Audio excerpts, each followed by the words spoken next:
Bueno, hola, muy buenas tardes a todos. Mi nombre es Hernán Iglesias. Pertenezco al equipo organizador del cuarto foro de cátedras innovadoras y soy el moderador de las comisiones C14, Nuevos Proyectos, y C10, Recursos Pedagógicos. Este espacio forma parte de la Semana Internacional de Diseño, que este año ofrece 2.000 contenidos y 160 comisiones en vivo, completamente gratuitos, a los que se accede inscribiéndose en www.palermo.edu/semana. Nos acompañan para exponer en esta comisión, los nombro en el orden en el que van a ir exponiendo, ¿sí? Nos acompañan Natalia Guerre, Maximiliano Asprea, María Carolina Faverio, Fernando Macetti, Eduardo Russo y Jorgelina Vicente. Además, en esta oportunidad me acompaña como responsable de cierre de esta reunión Matías Panaccio, académico y docente de la Facultad de Diseño y Comunicación. Les comento cómo será la dinámica. Yo iré presentando a cada expositor, que tendrá de 5 a 7 minutos para desarrollar su tema, y hablará uno después del otro, en el orden en que los mencioné anteriormente. Les recuerdo que al momento de exponer, dicha persona será la única que tendrá habilitada la opción del micrófono, y si así lo desea, su cámara. Los demás tendrán sus micrófonos silenciados. Y para ser ordenados y respetar los tiempos, les escribo por chat cuando les falte un minuto para terminar la exposición. Les aclaro también que por cuestiones de tiempo y para un mejor desarrollo de las exposiciones, no se podrán compartir archivos para que se visualicen. Durante el desarrollo de las exposiciones, todos los participantes podrán escribir sus preguntas puntuales a los expositores en el chat de la plataforma, donde al final de la jornada tendremos un espacio para responderlas. Este espacio estará a cargo del responsable del cierre, como ya mencioné, Matías Panaccio, donde también nos brindará unas palabras a modo de resumen y síntesis de los conceptos que se trataron en esta comisión. Quiero también aclararles que todas las comisiones de esta semana se grabarán y estarán subidas en nuestro sitio web a partir de agosto. Bueno, ya estamos en condiciones de comenzar. Voy a presentar a la primera expositora. Ella es Natalia Guerre, con su título La estrategia desde la comunicación. Natalia, ¿estás ahí? ¿Qué tal, Hernán? Buenas tardes a todos y a todas. Un gusto poder Natalia, compartir. ¿Me te escuchamos muy escuchás? bien. ¿Vas a usar, sí, sí, perfecto, vas a usar la cámara o No dejo la placa? tengo un problema técnico de configuración con la cámara, así que no es que no quiera participar No con hay la cámara, problema. sino que no sé qué es lo que sucede. Pasa, pasa, Este, pasa, bien, no hay problema. Natalia, te dejo todo tuyo, yo apago el micrófono así vos estás sola. está Gracias. bien. Avísame cuando tengo que ir cortando. Bueno, quisiera saludar a mis compañeros ponentes y al público en general. Y la verdad que la charla que tengo preparada ahonda en la noción de estrategia para ampliar esta categoría desde la mirada de la comunicación. Eh, la noción de estrategia está íntimamente ligada a la planificación, pero los sentidos que adquieren y los modos de entenderla son distintos dependiendo de quién lo enuncia y sobre todo de la trayectoria teórica y metodológica en la que se sustenta el concepto. La estrategia está asociada al marketing, donde la categoría se vincula en términos generales, pero podemos discutirlo y eso es lo que propongo, a una acción eficaz para la transmisión de un mensaje. Si decimos que la estrategia es una acción que tiene como objetivo la transmisión de un mensaje, es inevitable que esté asociada al campo de la comunicación y por lo tanto inscripta en la cultura, entendiendo a la cultura como toda práctica material y simbólica de generación de significantes sentidos.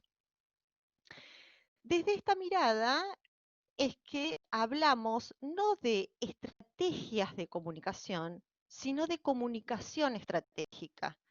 Es decir, no desde las acciones en sí mismas, sino desde la complejidad que expresa cada práctica o acción y que contiene el proceso de organización de ese mensaje, de práctica, de ese acto, y que va a tener como propósito la transformación del individuo, de la empresa o de la organización en cuestión o de aquella que estemos trabajando.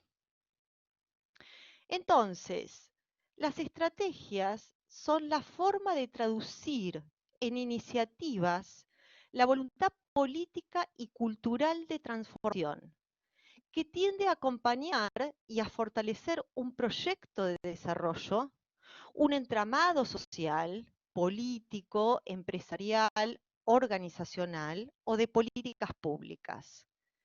Es una manera de entender las relaciones entre los sujetos, una forma de mediación que genera siempre novedad, que supone asumir lo fluido en términos de cambio constante y continuo y lo complejo. Es decir, es una relación sostenida y sustentable entre los grupos que intentan potenciar el diálogo y la negociación de significaciones y que para ello logra una articulación entre los objetivos, los conocimientos, los intereses, necesidades y expectativas que tienen los grupos, ya sea que hablemos de empresas o de públicos. Entonces, las estrategias no son acciones aisladas, ni tampoco actividades o planes, proyectos o programas, sino una propuesta articuladora e integradora de sentidos que toma una fluidez del escenario y la complejidad del mismo. Con lo cual ya no estamos hablando de la acción específica, sino de su contexto, de su entorno y de su historia para producir esa acción, por supuesto, con los sujetos involucrados. Entonces, para pensar una planificación estratégica desde la mirada de la comunicación, nosotros tenemos que pensar en 5 elementos: el marco estratégico, el análisis situacional, los objetivos, el público objetivo, los mensajes y los medios.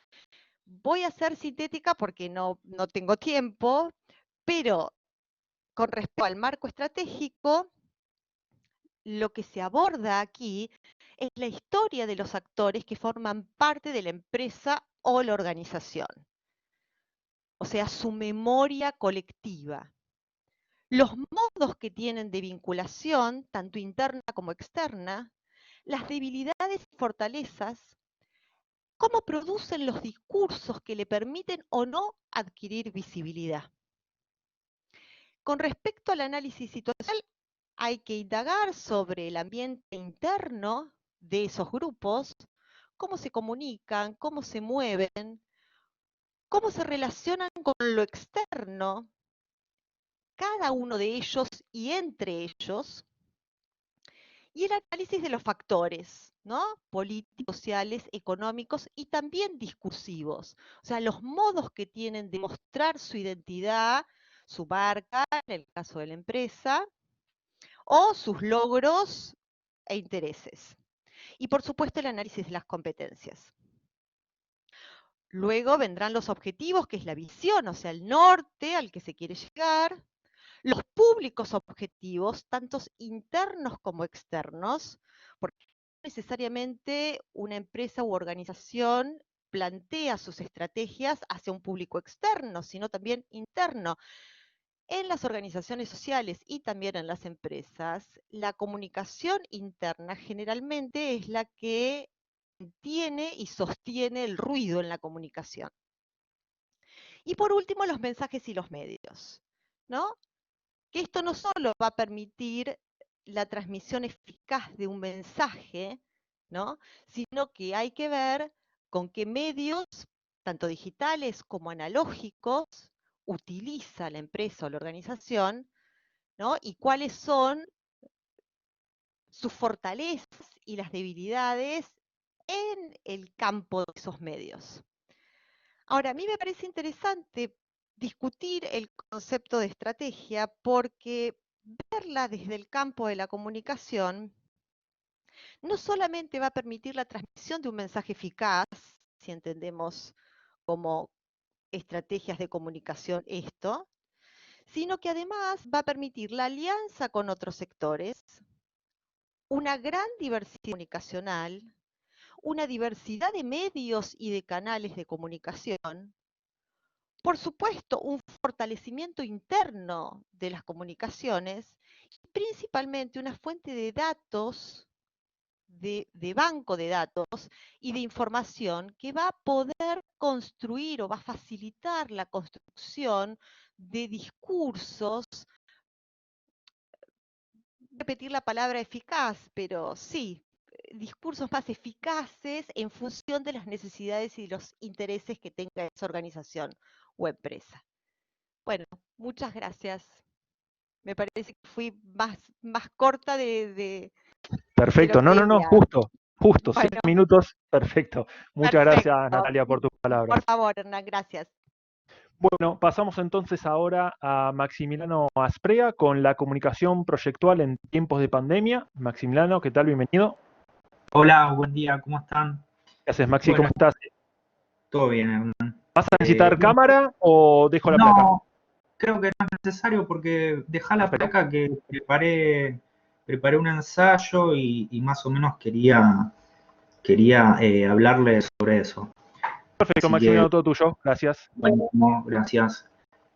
Bueno, el título de lo que preparé es la comunicación proyectual en tiempos de pandemia y dice, estamos en un momento en donde se está generando un punto de inflexión. Vivimos en constante cambio. Somos parte de una transición en donde se profundizan ciertas actividades que modifican nuestras prácticas habituales, en donde los cambios en el actuar nos hacen ver las cosas desde varios puntos de vista. La perspectiva cambia y nos deja ver nuevos horizontes. Allí la adaptabilidad y la evolución se hacen presentes. El ser docente en tiempo de pandemia abre un sinfín de nuevas prácticas académicas y sociales. El conjunto de postemáticas y la dicotomía entre presente y futuro, o varios futuros posibles, son los que permite desarrollar diversos ejes de pensamiento. Distintas son las temáticas que atraviesan las prácticas académicas en este periodo. Utilizaré como ejemplo mi experiencia pasada a lo largo de este primer cuatrimestre en la universidad para desarrollar el contenido de este ensayo. Los modos de comunicarnos por medios de plataformas virtuales han producido cambios notables. Surgieron nuevos ritmos y patrones en la dinámica académica dentro del aula y fuera de ella, las cuales generan y van a seguir generando un ámbito nuevo y específico. Dentro del aula virtual surge una nueva oportunidad para la generación de material proyectual. En mi caso, y en el caso del trabajo práctico planteado, y la forma de proyecto, utilizando el dibujo digital como herramienta fundamental en la cursada que atrae nuevas dinámicas. En un ambiente donde todo se torna digital, la capacidad de adaptarnos a nuevas situaciones nos provoca un movimiento. Este nos permite traer al foro de debate ciertos imaginarios sociales de cómo transitar en cuanto al dibujo proyectual se refiere, lo analógico versus lo digital. Un trabajo práctico como el propuesto en el taller para el cuatrimestre transcurrido, a grandes rasgos, se podría dividir o clasificar en etapas, donde se plantearon preguntas como disparadores y se desarrollaron investigaciones proyectuales a modo de respuestas abiertas o como generadoras de nuevas preguntas, donde posteriormente se pusieron en discusión semanalmente. Es aquí donde inició la cursada virtual, donde comenzó a participar la nueva interfaz digital y en donde paralelamente al desarrollo de la cursada surgieron nuevas incógnitas en cuanto al modo de transitar el nuevo desafío. Conjuntamente a los estudiantes que iban generando su producción, se fueron planteando diversos modos de presentación, tanto para el curso actual como para el futuro. Se plantearon variables que se adaptan al nuevo marco, con el objetivo, sobre todo, de identificar diversos modos de presentar el trabajo práctico integrador, poniendo en crisis los formatos ofrecidos por el papel, y hasta se podría decir, siendo selectos con la forma de establecer un formato digital. en donde debemos adaptarnos a los distintos tamaños y calidades gráficas de las pantallas, por ejemplo, por donde se realizan las clases virtuales, entre otras cosas. Surgieron nuevas preguntas acerca de la escala del trabajo y su contenido, ya que uno de los mayores cambios, al ser un seminario de investigación proyectual, fue el de la implementación de la maqueta digital, de la cual, a partir de esta, se generaron diversas estrategias en cuanto a la comunicación de su expresión. Luego de transitar por diversos aspectos del nuevo modo de enseñanza, se podría concluir preguntándonos si las nuevas interfaces y formas de mostrar el contenido del trabajo nos permite apropiar técnicas de representación que invoque el dinamismo y la fluidez propia de la digitalización.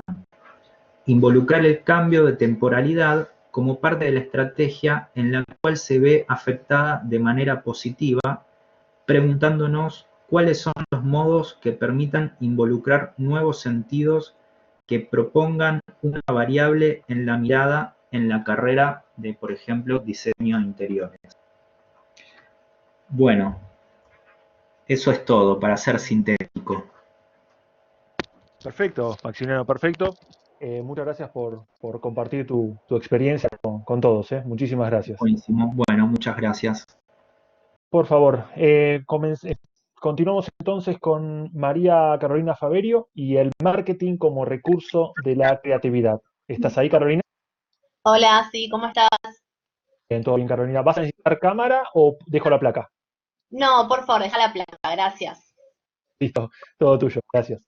Bueno, hola, buenas tardes a todos. La verdad es que, nada, estoy muy contenta de estar acá y de compartir la experiencia, como de escucharla de todos ustedes. Así que bueno, nada, la verdad es que una vez vi una charla TED que hablaba sobre estudios neurológicos que demuestran que el cerebro hace todo lo posible para automatizarse y no pensar, ¿no? Como una especie de que se pone en modo ahorro de energía.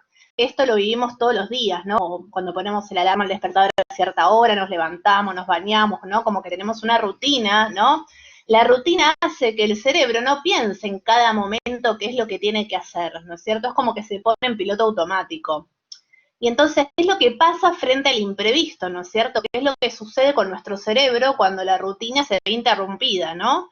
Entonces, es el momento donde sí tenemos que responder creativamente frente a esta nueva realidad que se nos presenta.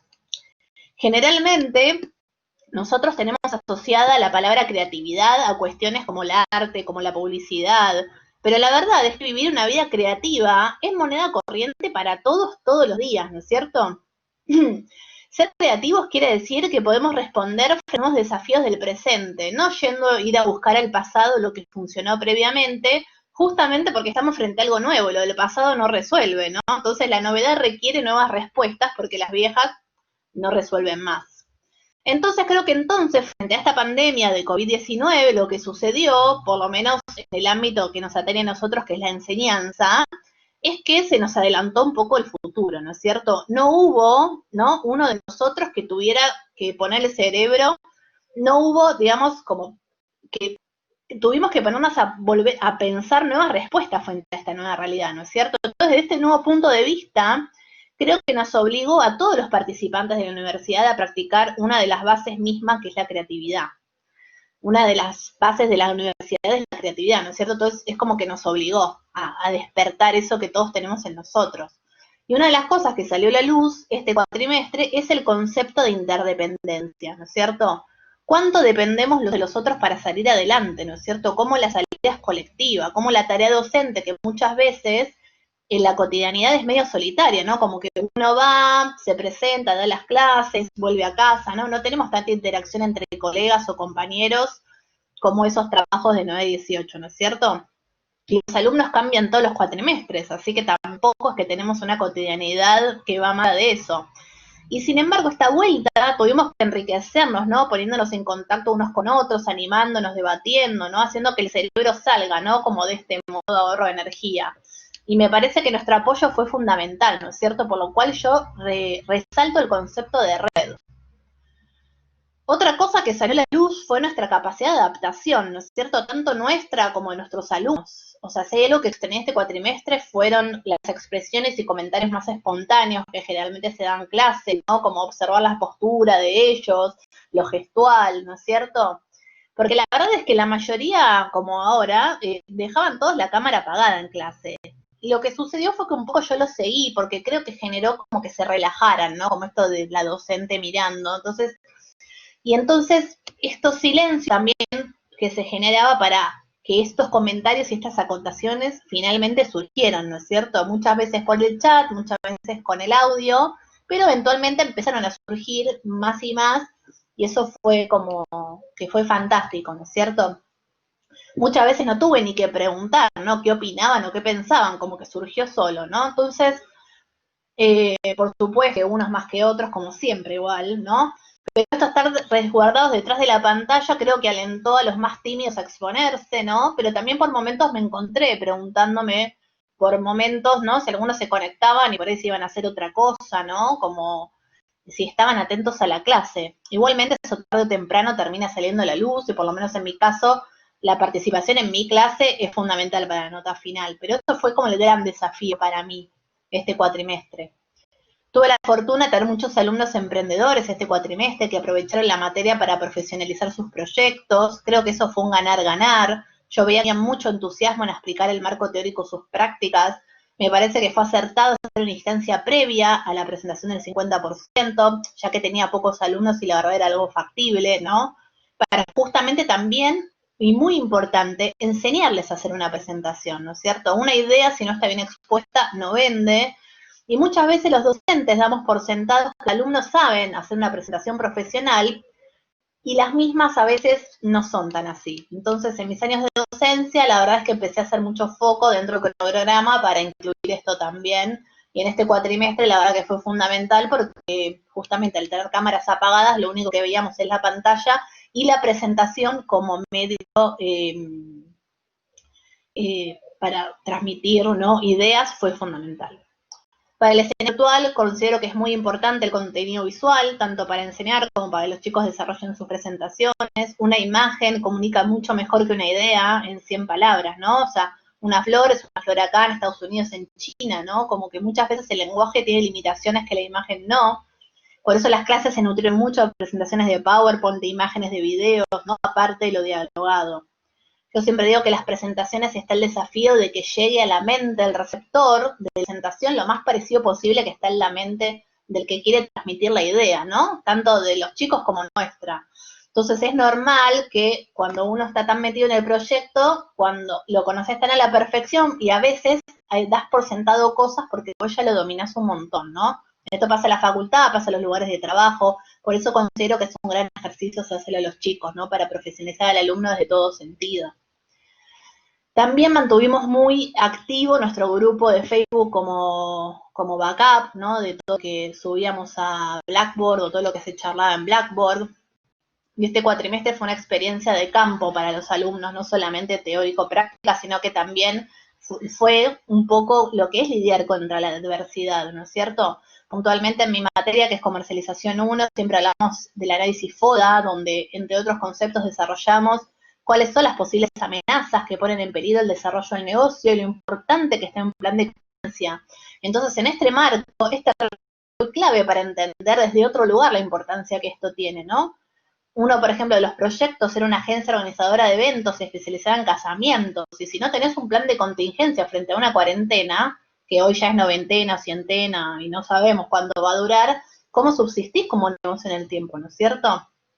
Y una cosa que siempre les pregunto a mis alumnos el primer día de cursada, ¿no? Como esto de qué es el marketing, cuál es el fin del marketing. Y la mayoría siempre responde vender más, ¿no? Y la verdad es que no, o sea, el principal objetivo del marketing es maximizar recursos. Uno no tiene recursos ilimitados ni como empresa, ni como universidad, ni como individuo, ¿no? Siendo el tiempo de respuesta el más limitado, pero creo firmemente que si tenemos un buen marco de exploración teórico-práctico que nos brinda lo académico y nos animamos a explotar nuestra creatividad, se aprende algo novedoso y por ende interesante para poder conocer y experimentar, ¿no? Es hacer lo que parece un poco de magia, ¿no? Entonces, nada, la verdad es que los chinos tienen el mismo símbolo de la crisis y la oportunidad, y creo que podemos transformar esta amenaza en oportunidad y darnos cuenta de que este recurso fabuloso que es Internet y esta gran plataforma que resulta ser Blackboard. Muchas gracias. A vos, Carolina, por tus palabras. Vayamos ahora con Fernando Petti y la enseñanza de diseño de iluminación en tiempos de LED. ¿Estás ahí, Fernando? Hola, Hernán. Hola, buenas tardes a todos. Sí, estoy aquí. Perfecto. ¿Vas a estar con cámara o necesitas la Sí, placa? abro mi cámara, sí. Perfecto, perfecto. Ahí estamos. Voy a compartir entonces el video. Voy a hacer de cuenta que nos estamos viendo en esta virtualidad, así como hacemos con mis alumnos a través de Blackboard, que justamente hacemos la fantasía que nos estamos viendo, aunque sea virtualmente. Bueno, mi nombre es Fernando Massetti, precisamente voy a hablar del área al cual dedico profesionalmente hace muchos años, que es diseño de iluminación. Soy docente en la carrera de diseño de interiores en la facultad en la Universidad de Palermo, y en este caso voy a hablar de la enseñanza del diseño de iluminación en tiempos de LED.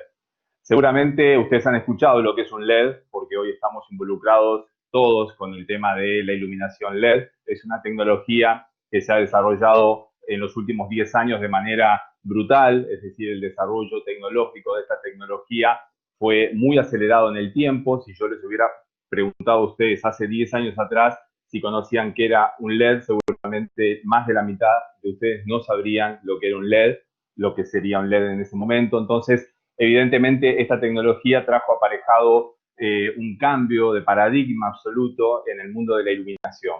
Este nuevo escenario que se viene desarrollando, sobre todo en los últimos 10 años, donde las empresas invirtieron mucho dinero en el desarrollo de la tecnología LED, a tal punto que hoy estamos en un proceso de absoluto reemplazo de las otras tecnologías que nos sirvieron en los últimos 150 años. Eso quiere decir que el LED se posiciona como única fuente de iluminación, en reemplazo de todas las otras que nos iluminaron tantos años. Eso, evidentemente, viene a plantear un nuevo escenario, y eso tiene que ver también con las maneras de enseñar diseño de iluminación ante este nuevo escenario. Es decir, nosotros vamos a tener como dos grupos bien diferenciados que tiene que ver justamente con la enseñanza del diseño de iluminación en términos de profesionales, que ya, en mi caso, yo hace más de 30 años que me dedico a iluminación, y entonces, ¿qué le vamos a enseñar a esos profesionales nuevos? Y yo mismo, digamos, como docente también, capacitarme y actualizarme para que justamente poder ofrecer actualizaciones y clases que tengan que ver con el entender esta nueva tecnología, que es totalmente distinta a todo lo que vivimos anteriormente. Es decir, los profesionales de la iluminación tuvimos que reaprender todo un lenguaje nuevo a partir de esta nueva tecnología. Entonces ahí se plantean dos escenarios. Uno es el enfocado a profesionales que ya veníamos trabajando con la iluminación y tenemos que reaprender toda una nueva tecnología para poder desarrollar proyectos de iluminación, y también la gente que se incorpora, es decir, los estudiantes que se incorporan al aprendizaje del diseño de iluminación. Entonces, que para ellos obviamente va a ser lo único que van a considerar, lo único que van a tener a mano, solamente van a tener el LED. Entonces ahí se establece como dos grupos bien diferenciados, donde nos obliga a los profesionales y a los docentes mucha actualización, porque además es una tecnología que está en permanente avance. El avance es permanente en las mejoras, en las prestaciones, y eso evidentemente nos obliga a los docentes a estar siempre un paso adelante para poder justamente tener nuestras clases actualizadas. La luz tiene una incidencia y un impacto directo en nuestra calidad de vida en todo ámbito. Ahora ustedes mismos en sus casas seguramente están influenciados, en este caso, con la luz artificial, con la luz natural. Es decir, la luz tiene una importancia vital en nuestra calidad de vida. El diseño tiene un propósito, por lo menos así lo veo yo, que es mejorar la calidad de vida de las personas. Entonces ahora se dan dos situaciones. Una que tiene que ver con la propia tecnología LED y con todo un mundo nuevo, un nuevo escenario, un nuevo paradigma justamente relacionado con esta tecnología, pero ahora en un contexto donde estamos con un mundo nuevo. Este mundo nuevo, de alguna manera, se plantea como 3 posibles escenarios post pandemia. Lo voy a resumir mucho, yo estoy investigando bastante el tema desde lo social y tiene que ver justamente cómo la luz interactúa con las personas en todo ámbito.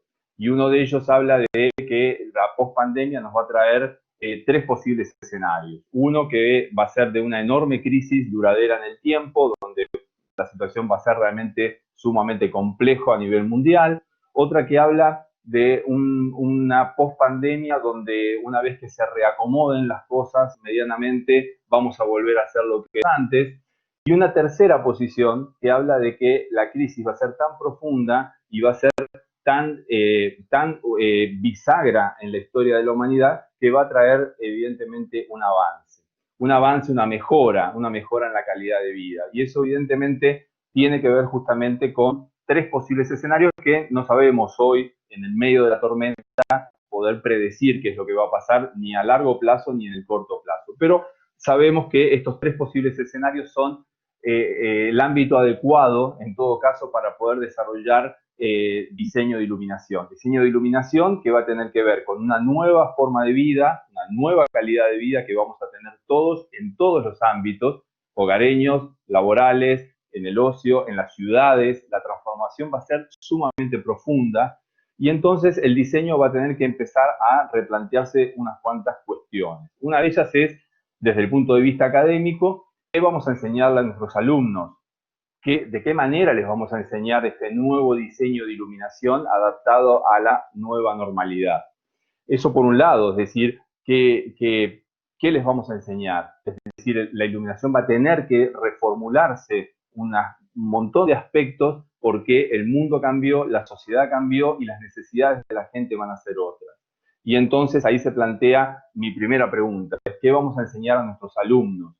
La segunda tiene que ver cómo les vamos a enseñar a estos alumnos. Es decir, vamos a seguir con las prácticas que utilizábamos hasta el año pasado o vamos a tener que reformular también nuestras plataformas académicas y de contenido para que justamente podamos decir, bueno, a ver, ¿qué les vamos a enseñar a partir de esta nueva normalidad? Es decir, ¿cómo les vamos a enseñar también? ¿Cuáles van a ser, digamos, las maneras que vamos a tener que encontrar los docentes para explicarle a esos nuevos alumnos justamente cómo va a ser el mundo? Aparece algo curioso porque para alumnos principiantes, yo tengo en la facultad alumnos de primer año en general, son adolescentes, la mayoría de ellos, no es un mundo nuevo, el mundo del diseño, porque van a empezar a desarrollar su actividad profesional, en este caso en la etapa de la carrera, pero en esta única realidad. El problema es la adaptación a esa realidad.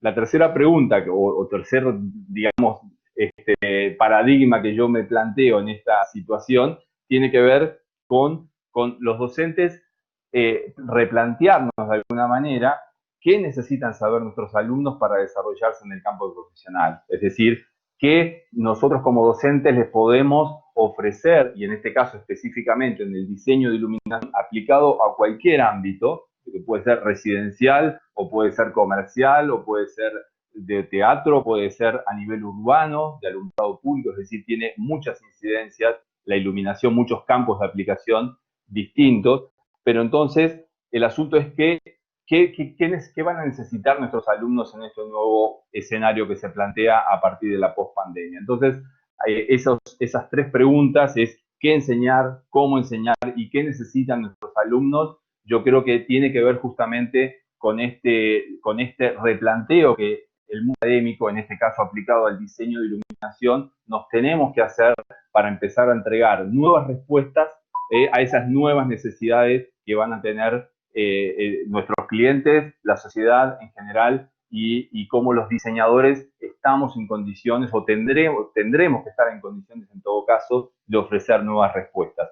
Creo que plantear el nuevo escenario en términos cronológicos podemos decir que en diciembre de 2019 pensábamos de una manera y a partir de enero de 2020 tenemos que reformular un montón de cuestiones. Una de ellas es justamente que tiene que ver con esto, ¿no? Con cómo nosotros les vamos a enseñar a nuestros alumnos para que después en el campo profesional puedan desarrollarse de manera exitosa. Eso lo dejo más que nada, yo no tengo las respuestas hoy, estoy investigando mucho el tema, no lo sé todavía, porque es difícil evaluar en medio de la tormenta, tener un panorama de alguna manera claro, porque nadie puede vislumbrar ni en el corto plazo siquiera cuál va a ser la situación que se nos va a plantear, pero por lo menos estar preparados o anticiparnos de alguna manera en rever y replantearnos los docentes desde el mundo académico qué les vamos a enseñar a nuestros alumnos para que puedan justamente entender este nuevo escenario y que además puedan dar nuevas respuestas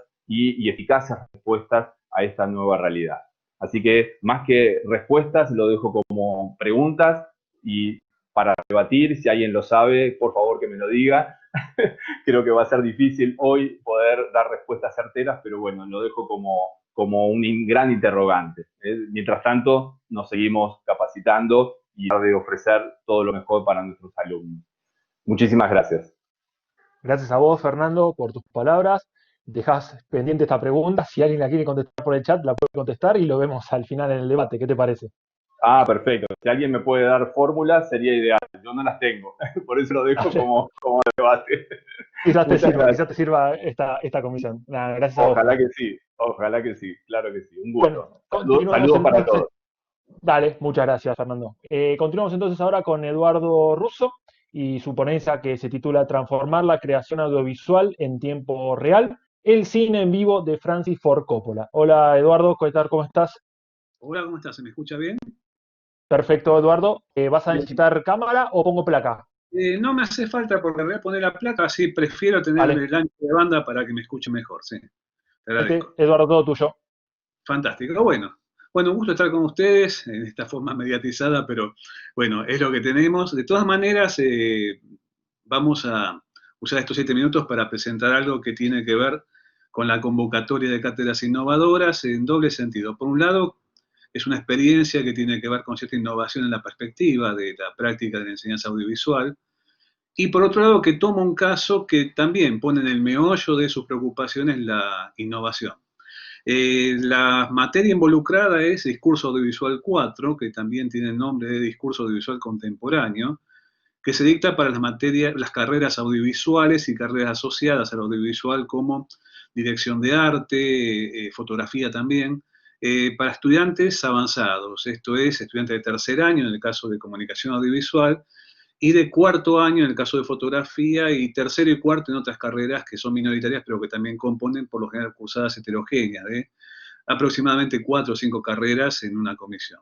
Si bien las comisiones son un poco pequeñas en relación a que son de la etapa avanzada de la carrera, la idea es que se desarrolle una mirada transversal al audiovisual que incluye, por un lado, la tradición de los medios audiovisuales tradicionales, los del siglo XX, y por otra parte, la apertura del audiovisual que impacta, bueno, de lleno, incluso en el panorama que estamos viendo que resuena en muchas de las intervenciones de hoy, que es esto que nos ha movido el piso, que implica, bueno, cierto tipo de nuevas fronteras del audiovisual, tanto en lo comunicativo como en lo artístico, que hacen a lo que todavía seguimos llamando nuevos medios, ¿no? Pero que en realidad son los medios con los que estamos conviviendo hace ya décadas. En ese sentido, tomar a la obra de Francis Ford Coppola es todo un desafío porque uno cuenta con un personaje de reconocimiento realmente llamativo. Es un director estrella que tiene una carrera de ya arriba de 50 años a lo largo del siglo XX y del siglo XXI, y al mismo tiempo, bueno, tiene que ver con cierto tipo de reconocimiento instantáneo. Y al mismo tiempo la etiqueta de cineasta se la adhiere inmediatamente en cuanto a su mención.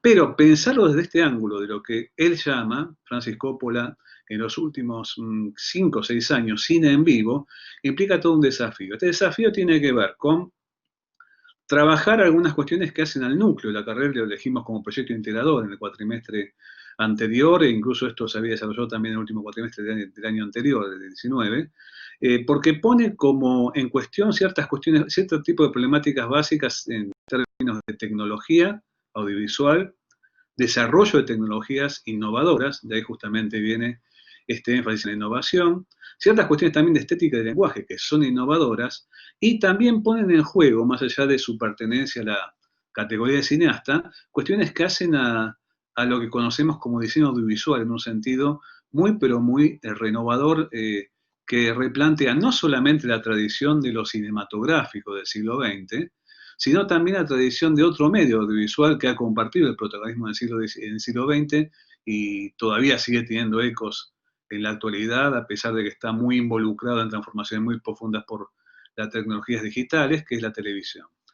El asunto es que esta forma de ver la creación audiovisual de una manera integral, ligando tradición cinematográfica, tradición televisiva, a pesar de que Coppola no fue a lo largo de su carrera un realizador muy involucrado en la televisión, vamos a ver cómo se apropia de lo televisivo en el proyecto integrador, y la apertura a los nuevos medios mediante la realización de lo que él llama cine en vivo, que implica una forma de realización que hace a un audiovisual en un sentido expandido. Esto es importantísimo en términos del ámbito académico, porque a lo largo de las últimas 5 o 6 décadas, cuando se empezó a generar todo un creciente panorama de carreras audiovisuales en el ámbito global, hubo dos grandes tendencias. Por un lado, las tendencias que privilegiaron lo cinematográfico, y aparecen los famosos film studies o estudios cinematográficos, por un lado, y por otra parte, las tendencias que tienen que ver con los estudios de medios audiotelevisivos, los media studies. Pensar lo audiovisual en un sentido así transversal implica romper las medianeras, las fronteras a veces imaginarias, pero muy poderosas, que configuraron como un cine rivalizando con lo televisivo y una televisión rivalizando con el cine a lo largo de por lo menos medio siglo XX. Y que la revolución digital parecería empezar a conjugar de una manera distinta a final del siglo XX, principio del siglo XXI. Bueno, lo que está encarando Coppola es una forma de cine en vivo que implica la realización en tiempo real, esto es, trabajando como si fuera un director de teatro en conjunto con los actores, y al mismo tiempo transmitiendo en tiempo real a lugares donde la función cinematográfica se actualiza casi si fuera una especie de dimensión de evento. Esto es interesante por otro lado porque, claro, Coppola uno dice, bueno, es un director veterano, de hecho es un director veterano, está cerca de los 80 años, pero lo interesante de este proyecto es que realizado en el año 2015, en una etapa inicial, y prolongado hasta las últimas temporadas, fue realizado esto en términos de enseñanza universitaria. Primero en Oklahoma y luego en los últimos años en la Universidad de California. Este tipo de proyectos los ha desarrollado Coppola con estudiantes.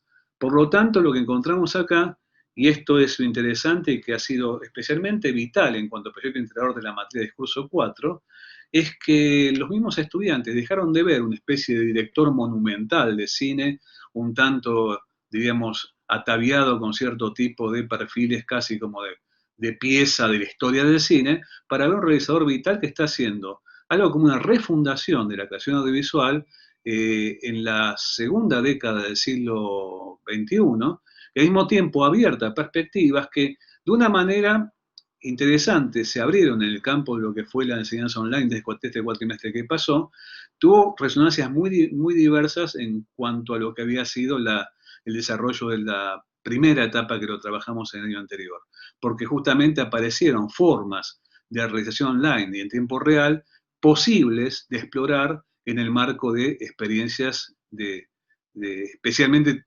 problemáticas como las que estamos atravesando, ¿no?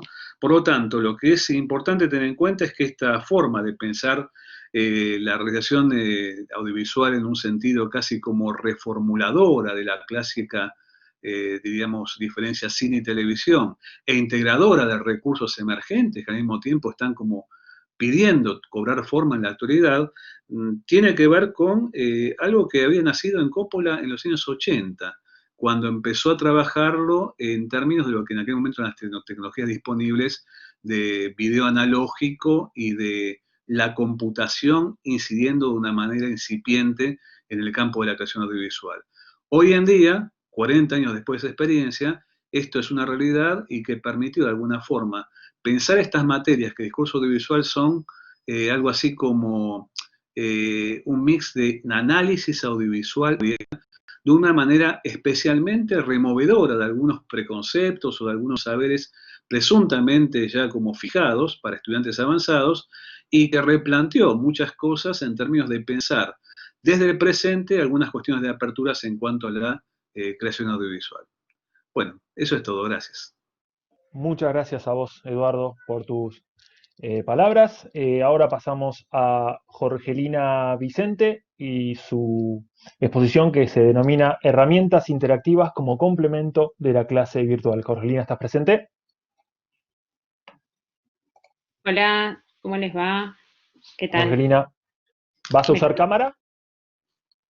Me gustaría ponerla un segundo para saludarlos y luego la apagamos para que se escuche bien, pero para darle una cosa más personal y no solo que escuchen mi voz, sino que además vean mi cara. Sí puede Excelente, ser. Jorgelina. Sí, sí, dale, como vos quieras. La saludo y la apago. Perfecto. Ahí estoy. Hola. Mucho gusto a todos. ¿Cómo les va? Bueno, les quería contar un poquito, la idea era compartir mi experiencia a lo largo de esta cursada tan particular, ¿no? La cursada que terminamos hace poquito. Y cómo fue cambiar desde la presencialidad a esta cosa online que, si bien, no sé, yo tuve experiencia anteriormente, no fue lo mismo y además las circunstancias, por supuesto que no acompañaron, fue todo tan abrupto, bueno, todo eso ya lo sabemos. Y quería contarles algunos puntos que encontré a favor, ¿sí? Coincido en algunas cuestiones que destacó Carolina, ¿sí?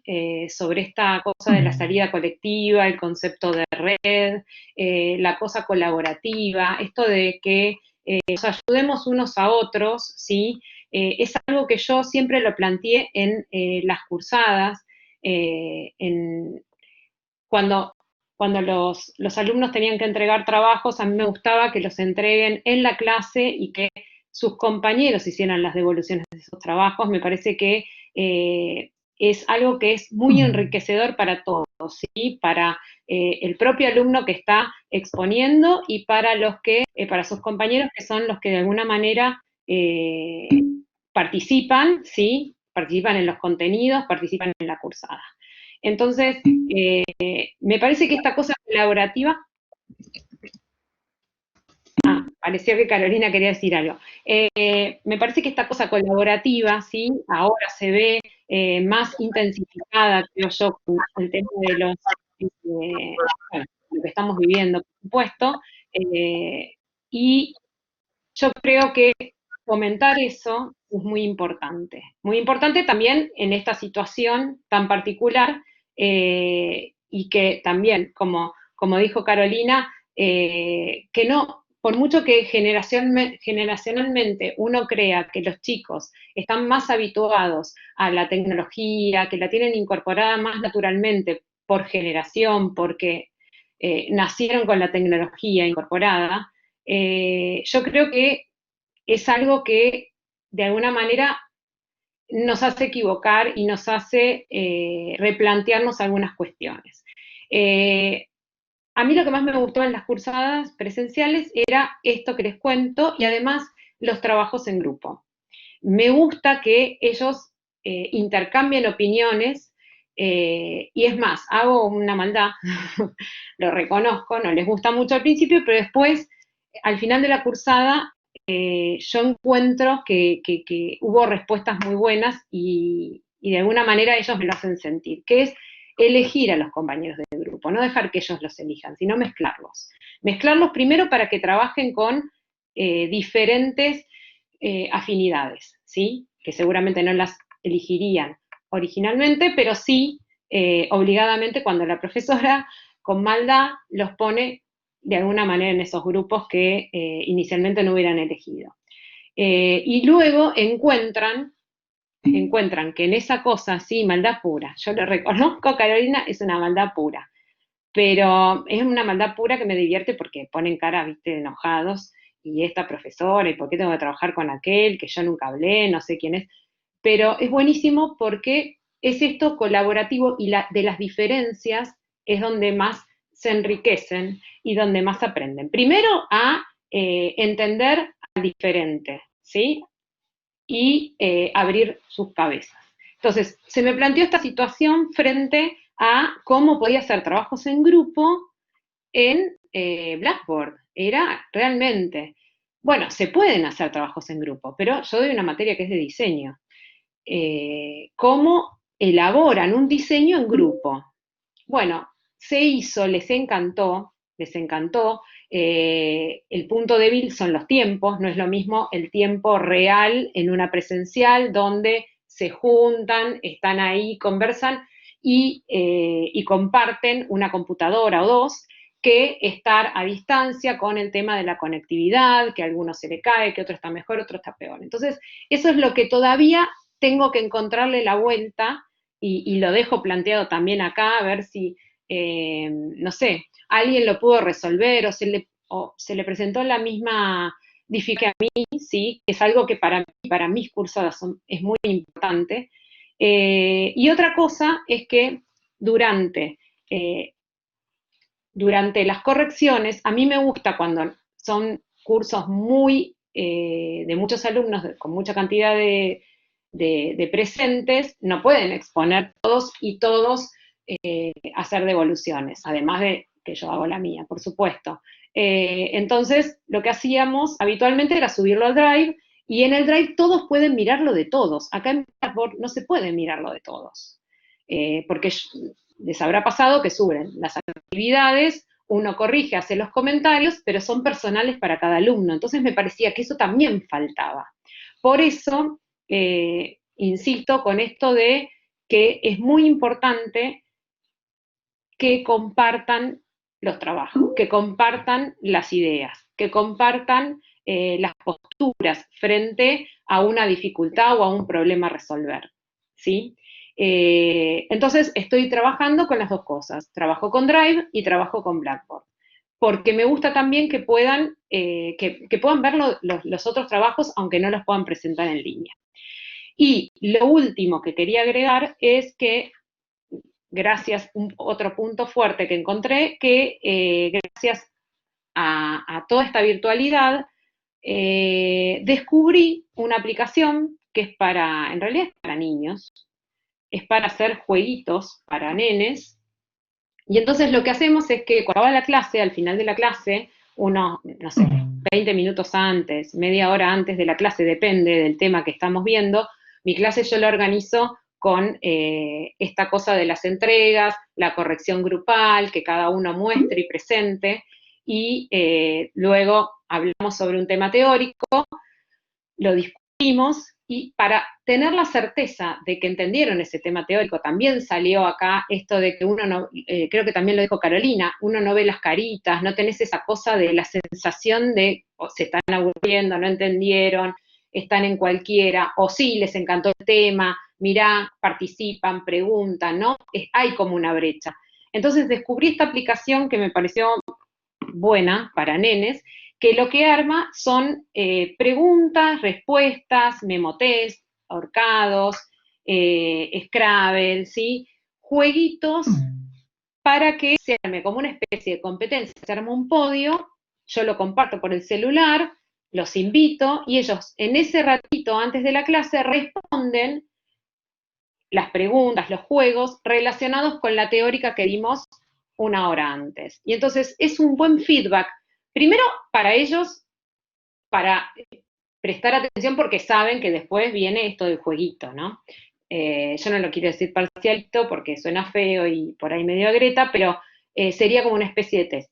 A mí me sirve muchísimo porque es como un termómetro de entender cuánto entendieron, qué estuvo débil por ahí en mi explicación o en un punto determinado que tal vez era más engorroso, que necesitó más refuerzo.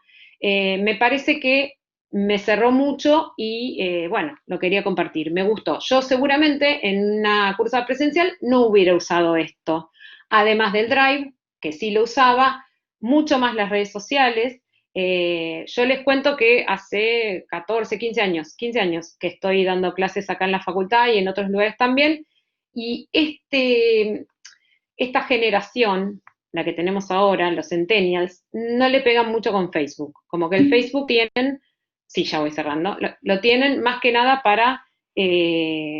por tenerlo por ahí obligado para otras cosas. Y lo que descubrí es que, bueno, en Instagram hay grupos, vos podés armar grupos cerrados y compartir información, que además hay mucha y muy interesante, a través de estas redes sociales, a través particularmente de Instagram. Así que bueno, nada más. Les quería agradecer y bueno. Muchas gracias, Jorgelina, por contar tu experiencia. Pasamos ahora a la docente Catalina Uribe, que con su espacio se va a titular ¿Qué estrategias empleo para despertar y sostener el interés y la motivación en mis clases y en mi asignatura? Catalina, ¿estás presente? Hola, buenas tardes. ¿Estás? Bueno, No sé si vas a todo necesitar bien. cámara. No, así está bien, gracias. Perfecto, te dejo. Bueno, buenas tardes a todos. Yo soy profesora de diseño en Productos 4 y bueno, me llamó mucho la atención lo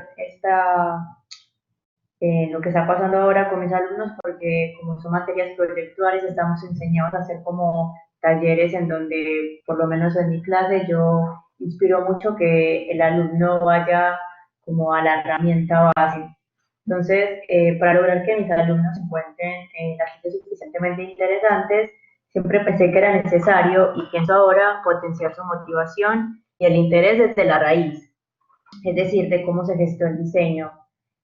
Consideré que les podía ayudar en este entorno su vida cotidiana, realizando pruebas de factibilidad con los materiales que tenían a mano, grabando sus pruebas como si estuvieran en una especie de laboratorio, porque eso trato de hacer yo en mi clase, con generar como una especie de laboratorio, que hablaran, indagaran y luego mostraran sus videos, más que sentarse frente a una computadora a dibujar. En sí quise como entrelazar el volver a la esencia de lo que es el diseño de la experiencia.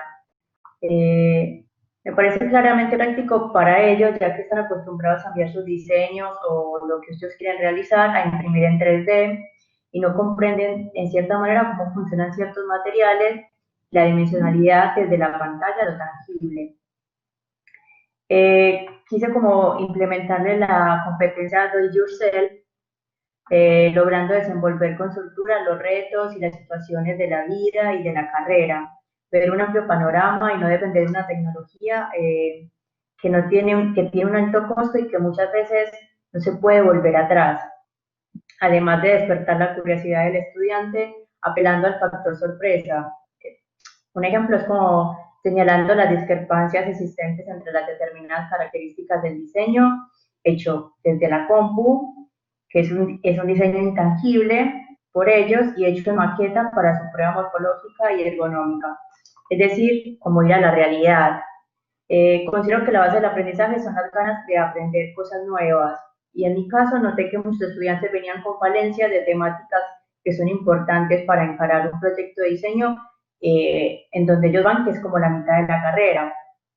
Entonces, por medio de estas falencias, pude yo reorganizarme en mi materia y diseñar metodologías de acuerdo a lo que iba viendo, mejor dicho, o ellos pidiéndome involuntariamente para mostrarles bases y que supieran armarse una propia metodología de diseño, ya que para mí es muy importante que un diseñador fomente una metodología y que la tenga clara, porque por medio de esto genera como que su trabajo no se estanque.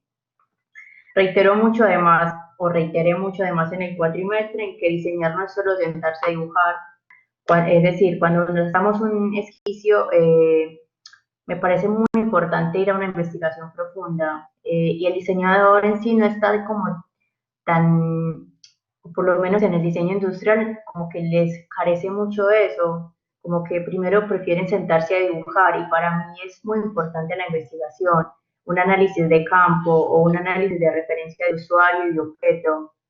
Son conceptos que hacen que tengan claro su metodología de diseño porque todos los estudiantes no responden de la misma forma, pero sí pueden responder de una misma forma a su metodología. Y en el campo laboral, en la mayoría de las ocasiones, somos independientes o tenemos que generar estrategias en conjunto. Por lo cual, para mí es importante ir mezclando la forma de trabajar desde el instinto y desde la norma para que se logre disfrutar el proceso de diseño. Otra herramienta que me pareció interesante mostrarles sobre todo a los chicos que están en la mitad de la carrera, porque la mitad de la carrera para todos siempre fue como un punto clave, tanto positivo como negativo, es que el efecto motivador, o sea, como que a través de mis vivencias laborales de estudiante, porque yo también estudié ingeniería, como un recurso educativo, como mostrarle en qué me equivoqué, por qué, cómo hubiese funcionado mejor el proyecto que yo realicé como estudiante y luego como el proyecto que yo realicé como profesional, puede encararse a través de diferentes metodologías y llevar a un fin. Entonces, darse cuenta que todos pasamos por la frustración de que, bueno, para llegar a esto pasó algo malo, pero que se aprende de la experiencia y que equivocarse o comenzar una propuesta nuevamente o avanzarla o cambiar el concepto no es malo. O sea, permitiéndole ver la utilidad de lo que está aprendiendo. Y les será mucho más sencillo considerar las experiencias desde la curiosidad de la prueba como el error o herramienta y no como frustración para plantearse un reto, ya que nosotros como diseñadores nos gusta solucionar, crear o hacernos preguntas abiertas que nos permiten buscar, reconectar, idear, formular o reformular soluciones. Y para ir cerrando, entonces considero que la enseñanza muchas veces se olvida que lo importante no es lo que se enseña, sino que se aprende. De alguna manera, olvidamos a veces, o olvida, la necesidad de tomar una actitud centrada en el usuario, porque nosotros trabajamos para el otro. En este caso, el estudiante, en el estudiante, estudiar sería estudiar sus capacidades, sus deseos, sus preferencias, sus posibilidades y sus limitaciones, ya que enseñar no es lo mismo que educar. Educar para mí es promover la capacidad de juicio y el desarrollo de las estrategias necesarias para desarrollarla, mientras que enseñar promueve la dependencia del estudiante frente al maestro, y en una carrera de proyectual ello es totalmente independiente, porque no se trata de criticar la creatividad, sino de avanzarla, porque es una carrera meramente creativa. Nos damos cuenta en que en el diseño industrial hay muy pocas herramientas teóricas, por eso mismo, porque siempre se enfocó más al diseñar el producto. Entonces, por eso me parece interesante mostrarles que diseñar implica promover el desarrollo del pensamiento crítico y prepararnos para aplicar conocimientos y no solo sentarse a desarrollar en una pantalla, sino una experiencia de usuario o un método. Entonces, bueno, hasta acá llegó mi reflexión. Gracias. No, muchas gracias a vos, Catalina, por tus palabras y conceptos. Muchas gracias. Chao. Pasamos entonces ahora a la última ponencia de esta tarde. Vamos a darle lugar a Andrés Valareso, que nos va a hablar de más allá del clic, análisis de la fotografía y dispositivos móviles. ¿Estás ahí presente, Andrés? Hola, buenas, ¿qué tal? Sí, acá estoy. Ahora te saco la placa, todo tuyo. Dale.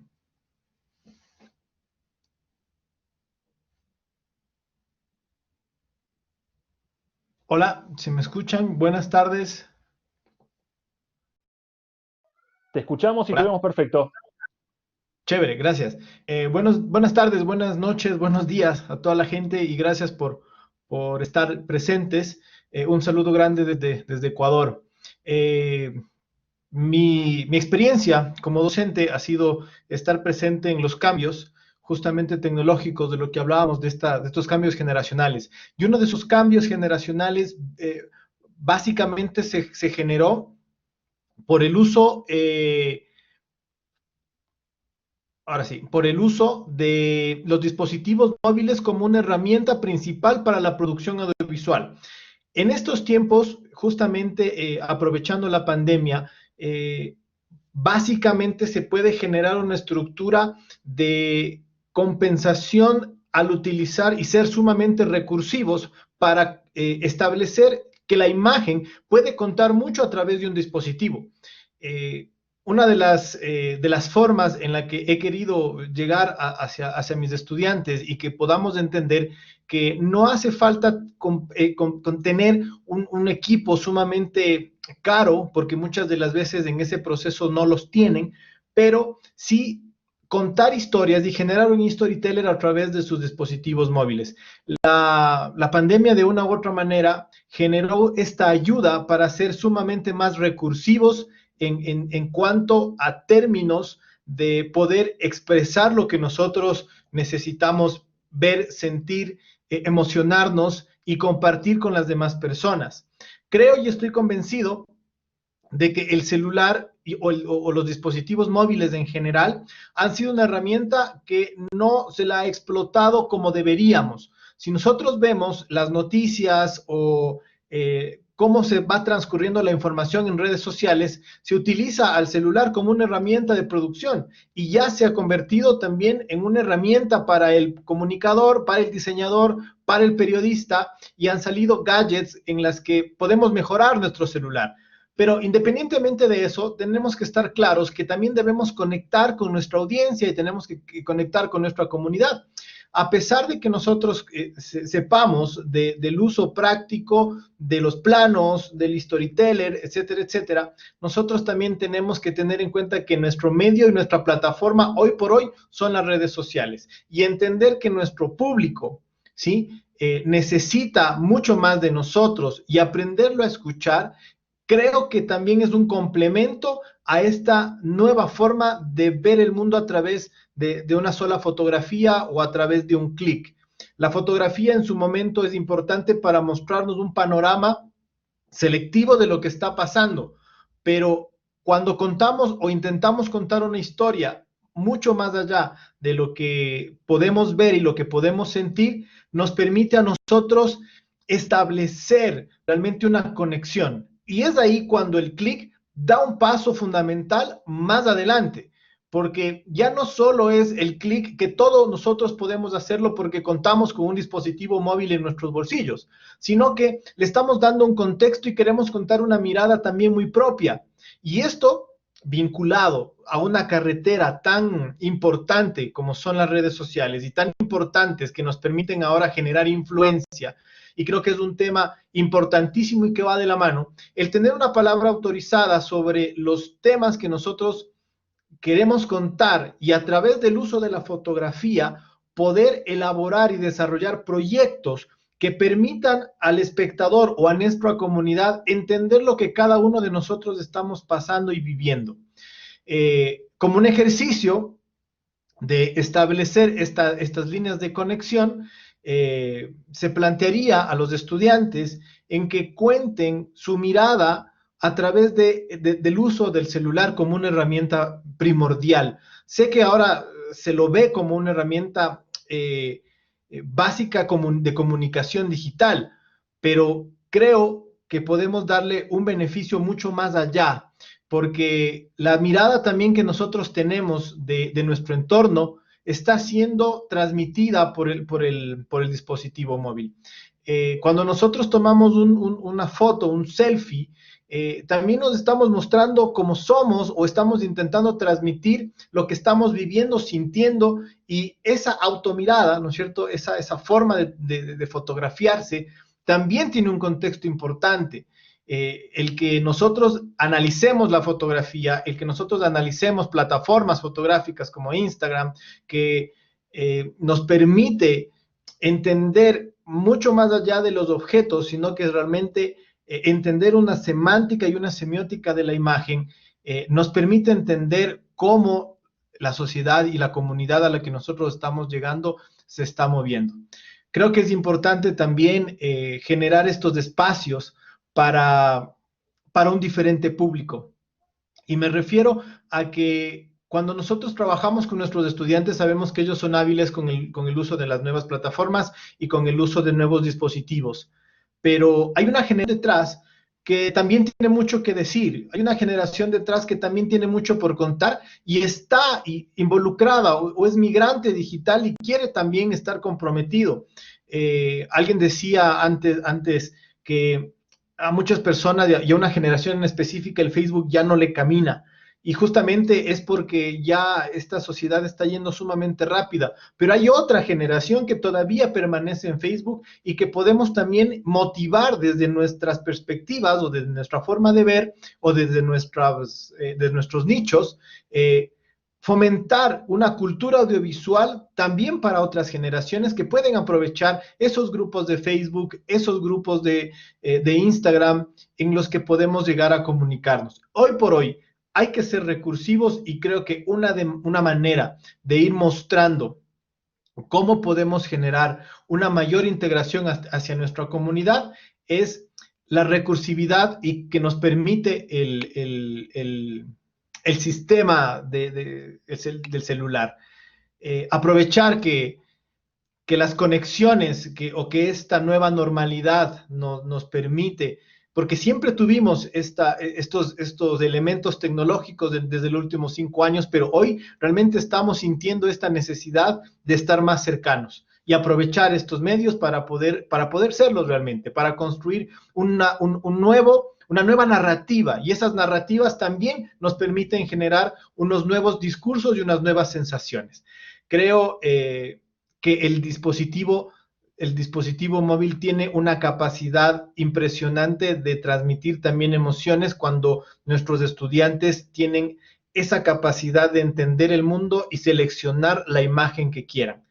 Mucho más allá, y no estoy topando el tema de la postproducción, porque eso sería hablar de otro tema, pero sí del momento de ir contando historias rápidas, fáciles o cotidianas, y que hoy por hoy tenemos las herramientas para hacerlo, como una cotidianidad, y que a pesar, si nos ponemos a pensar, los chicos lo hacen, o nosotros lo hacemos, cuando hacemos nuestros estados de WhatsApp, o nuestras historias en Instagram, o nuestras historias en Facebook. Estamos contando historias, estamos contando nuestro día a día.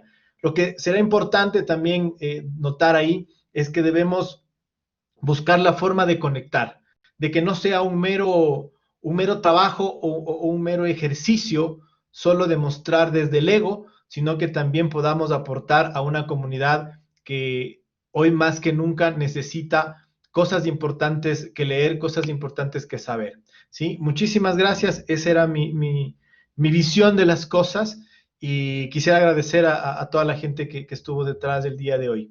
Buenas tardes, buenos días, buenas noches. Bueno, muchas gracias a vos, Andrés, por tus palabras. Por suerte vos te pudiste conectar hoy, así que agradezco Sí. que estés presente. Muchas gracias, en serio, Andrés, por estar. Bueno, esta fue la última ponencia. De mi parte, me hago un poco más humano ahora. De mi parte, quiero agradecerles a todos que hayan participado con sus palabras, con sus experiencias, con sus conceptos, tratados en todas las expresiones. Así que ahora, bueno, presento al responsable de coordinar el cierre de esta jornada, será Matías Panaccio, y después seguramente Carlos Caram, el coordinador del sector, quiera también brindarles a todos ustedes unas palabras a modo de conclusión y cierre del encuentro. Y por último, yo los invitaré a las próximas comisiones que serán a partir ya de mañana miércoles. Matías, ¿estás por ahí? Sí, acá estamos, ¿me escuchás bien? Sí, Matías, te escucho perfecto. Bueno, todo tuyo el cierre, las conclusiones, y si quiere generar un debate, que se genere nomás. Bueno, muy bien. Tengo un problemita con la cámara. A ver, voy a ver si primero si la puedo... Dale. Ahí estamos. Ahí estamos, ahí te vemos. Muy, perfecto. Muy bien. Bueno, a ver, en primer lugar, buenas noches, buenas tardes a todos, a todas. Quiero agradecerles a cada uno y a cada una de las exponentes y los exponentes porque fue muy interesante. Se me acabó, tanto que estaba escribiendo, se me acabó uno de mis dos dispositivos de escritura llamado Virome. Bueno, hablando un poco, ¿no?, de los recursos que tenemos siempre a disposición y a lo que nos hemos visto obligados o forzados en el marco de la pandemia.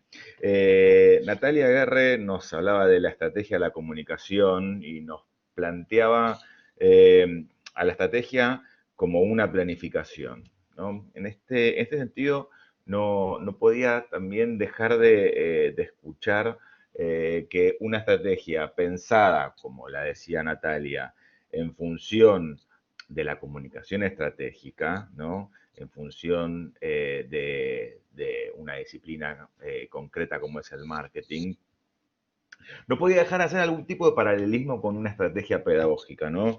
En ese sentido, pensar en cada una de los puntos en los que se detenía Natalia, como la inscripción dentro de lo cultural, como la negociación de significación, como el establecimiento de públicos, la configuración de esos públicos, los medios, los mensajes, los malos entendidos, las resistencias, los objetivos y las necesidades de, nuevamente, de construir significados y significantes.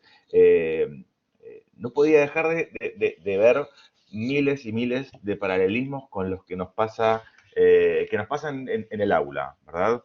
En cuanto a la ponencia de Maximiliano Sprea, la comunicación proyectual en tiempos de pandemia, empezaron a aparecer ya de una manera más explícita algunos elementos que estuvieron muy presentes, algunos de manera protagónica, otras casi como contexto, pero algunos elementos que hoy por hoy cada persona que se dedique a lo que se dedique, ¿no? Tiene que empezar a repensarse dentro de lo que es el marco de esta situación que nos toca vivir, por lo menos en Argentina, desde el 20 de marzo. Tenemos un compañero que nos habló desde Ecuador, y no tengo muy en claro las fechas, pero evidentemente también allí la situación ha sido lo suficientemente certera como para que también tengamos que pensarnos desde ese lugar.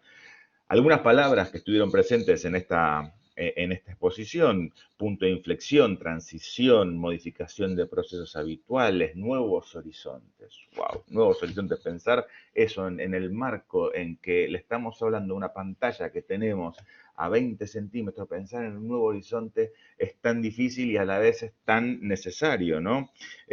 Pensar en medios y cambios. Y anoté una frase que dijo Maximiliano porque a partir de ahí me hizo pensar un montón. Él dijo, medios y cambios dentro y fuera del aula. Y dije, qué increíble que estando necesariamente afuera del aula, nos sigamos pensando incluso dentro del aula. Hay un debate dentro de la pedagogía que a mí me gusta mucho, ¿no? Como buen debate siempre se hace por los márgenes, ¿no? Siempre se hace por los límites. Y vivimos en una época en donde muchas veces se están pensando el fin de muchas instituciones tradicionales, ¿no?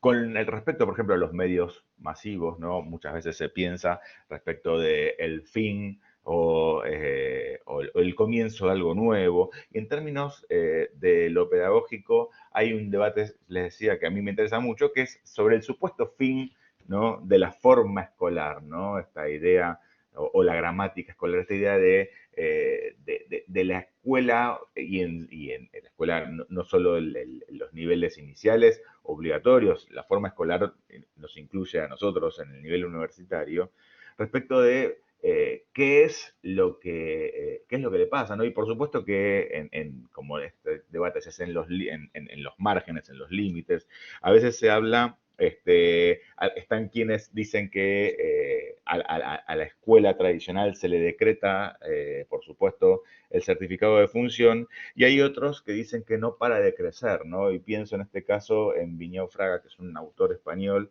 que dice que en realidad la forma escolar no hace otra cosa más que crecer y crecer y crecer.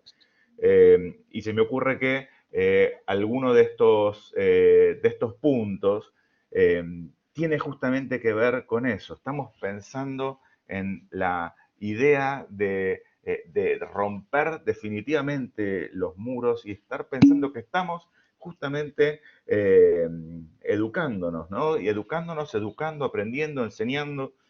Y estamos dentro de la forma escolar. La forma escolar hoy por hoy es una pantalla. Mira vos, creo que estoy mirando a gente, estoy realmente convencido que estoy mirando a gente y no estoy en un aula tradicional. En ese sentido, también dentro de lo que pensamos, gracias a la intervención de Carolina Faberio con su ponencia que trataba sobre el marketing como recurso de creatividad, ella arrancó con una analogía partiendo de las neurociencias, ¿no? Esta idea de que el cerebro, nuestro cerebro, ese órgano fascinante que tenemos, funciona con rutinas, ¿no? Y que la creatividad es el elemento que se despierta justamente cuando la rutina se ve interrumpida, ¿no? Y qué mejor metáfora de la interrupción de las rutinas que lo que estamos viviendo en la actualidad. Qué mejor forma de empezar a pensar qué cosas nuevas podemos hacer para justamente problemas viejos, ¿no? Y dentro de ello, dentro de estas cuestiones, fueron apareciendo, ¿no? Algunas hipótesis. Me encantó esta hipótesis del futuro adelantado, ¿no? Esta idea de, bueno, como decía el tema de los redondos, no puedo dejar de pensar en ese tema, ¿no? De que el futuro llegó y la creatividad obligada. Y dentro de eso, una vez que aceptamos esa hipótesis, ¿no? Esta cuestión del futuro hoy, aparecen los problemas del pasado empujándonos, ¿no? Aparece la cuestión de la motivación, aparece la cuestión de la necesidad de, como docentes, ¿no? Ya de emplear una multiplicidad de recursos para evitar todo lo que aquello que en una clase tradicional hubiésemos llamado una clase magistral, ¿no? La necesidad de apelar a imágenes, apelar a fragmentos o secuencias cinematográficas, a probar a la interacción, trabajar la cuestión de la interdependencia, el plano de la sociabilidad, que va a estar también presente en otras exposiciones. Fernando Massetti, con su muy interesante exposición sobre la iluminación en tiempos de LED, en primer lugar, aprendí muchísimo. Yo no vengo de un campo totalmente distinto y trataba de ver, miraba alrededor y decía, sí, casi todo lo que hay en mi casa hoy por hoy es LED, ya creo que no queda nada que no sea de esa tecnología, salvo alguna lamparita de bajo consumo que esté a punto de quemarse. Pero a propósito de eso, Fernando hablaba de una cuestión muy interesante respecto del uso de la tecnología en las aulas. Por lo general, cuando hablamos de la tecnología y educación, estamos pensando en las herramientas que nos sirven para educar, pero él nos trae la tecnología desde otro lugar, que es la cuestión de la alfabetización en una tecnología. Y a raíz de eso pone en crisis la cuestión de la vigencia del currículum. Esto es, enseñar lo viejo, enseñar lo nuevo, empezar a dejarnos correr por nuevas necesidades, seguir sosteniendo algunas viejas preguntas, actualizar nuestra documentación pedagógica, etcétera, etcétera, etcétera. Él se hace 3 preguntas súper interesantes. ¿Qué y cómo vamos a enseñar y qué van a necesitar nuestros estudiantes, nuestros y nuestras estudiantes?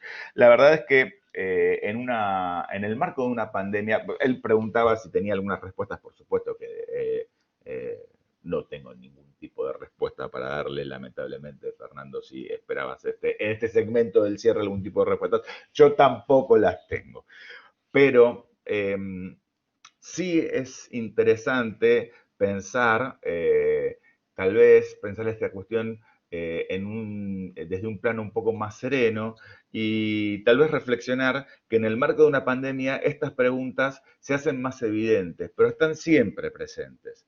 Siempre está presente la idea de tener que ver qué actualizamos, cómo nos actualizamos. Yo siempre tengo una frase de cabecera que me la recuerdo a mí mismo cada cuatrimestre o cada año. Cada vez que yo empiezo una clase, me encuentro con gente que es un año más joven que las que me encontré el año anterior. Eso, bueno, y se esperaba algunos indicios para el futuro más cercano. Bueno, es cierto, no los tengo, Fernando. Pero en serio, hablando un poco más en serio, la verdad es que tenemos estas preguntas, decía, en el marco de una pandemia, son preguntas que se nos presentan casi de una manera agorafóbica, ¿no? Pero tiene que ver por la cuestión en cómo estamos magnificando muchas cosas, todas, a todos nos pasa lo mismo, será el encierro, será lo que sea, no lo sé, tampoco, pero está buenísimo que estas cosas, que estas preguntas nos persigan siempre. Y para ver justamente un ejemplo de renovación, tenemos el caso que nos comentó Eduardo Russo, que en algún otro encuentro él había tirado así como el título del cine en vivo de Coppola y dije, bueno, ojalá alguna vez lo pueda escuchar. Creo que tenemos en el caso del cine en vivo, ¿no? que hace el director del Padrino y, bueno, y Coppola, ¿no? Es marca registrada de la humanidad, ¿no? En esos términos, pensar que alguien se sienta obligado a innovar, ¿no? Porque Eduardo plantea esta cuestión de Coppola justamente en el eje convocante de estas jornadas, que son las cátedras en su carácter o en el ejercicio, ¿no? de la innovación. Que Coppola, a sus 80 años y con todos los pergaminos que tiene y con toda la necesidad que podría llegar a sentirse relegado, ¿no? de tener que mostrar algo nuevo otra vez, habiéndonos ya mostrado imágenes poderosísimas e imborrables, se pone al lado de sus estudiantes y dice, bueno, a ver, chicos, chicas, vamos a tratar de hacer algo nuevo. Es, la verdad, cuanto menos inspirador, ¿no?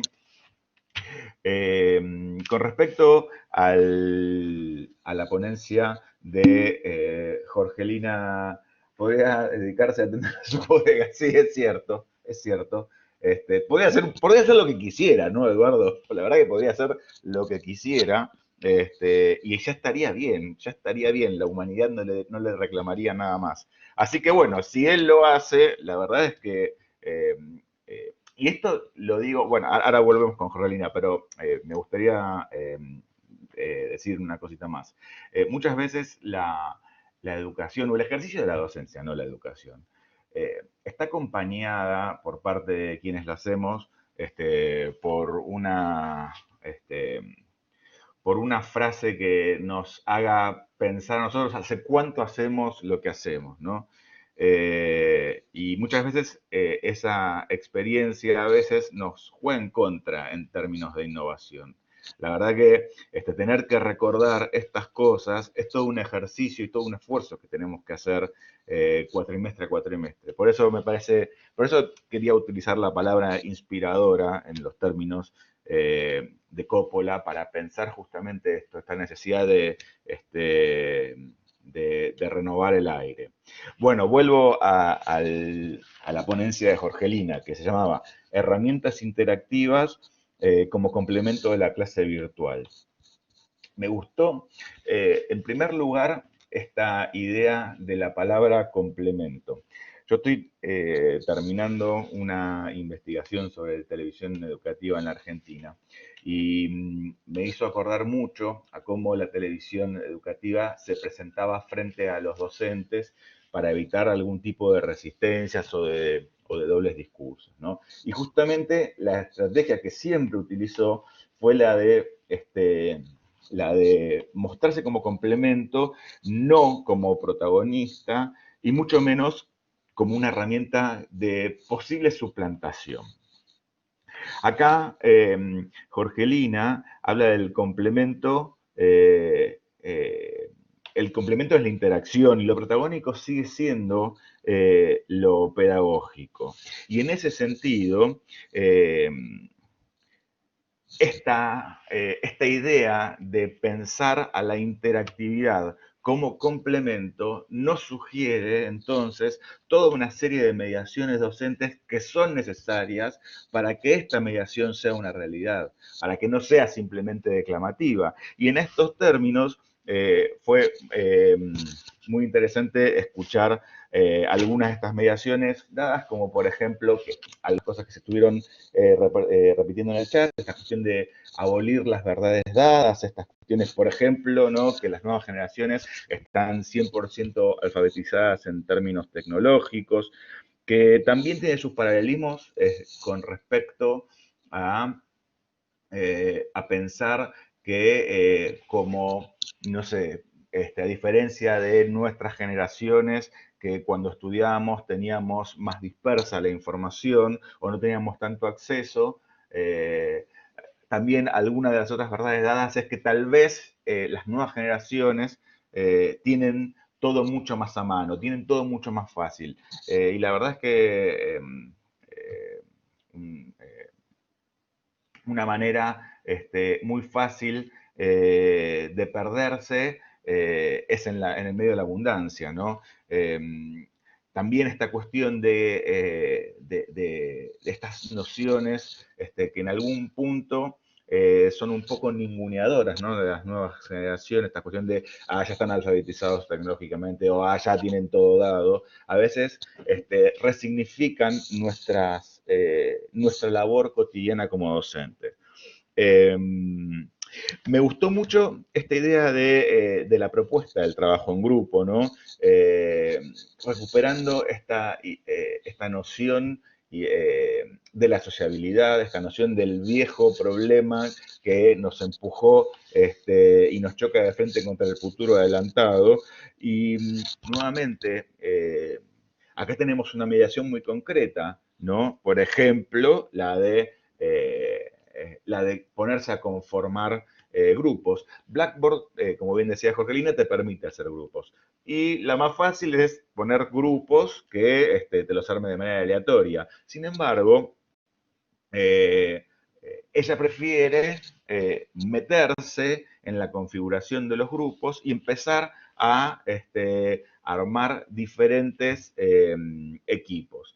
Esto habla de un montón de cuestiones que yo en lo que tiene que ver con en el marco del programa de formación docente de la facultad, yo estoy a cargo de la materia de evaluación y trabajamos justamente, uno de los puntos es el trabajo en equipo. ¿Por qué damos trabajos en equipo?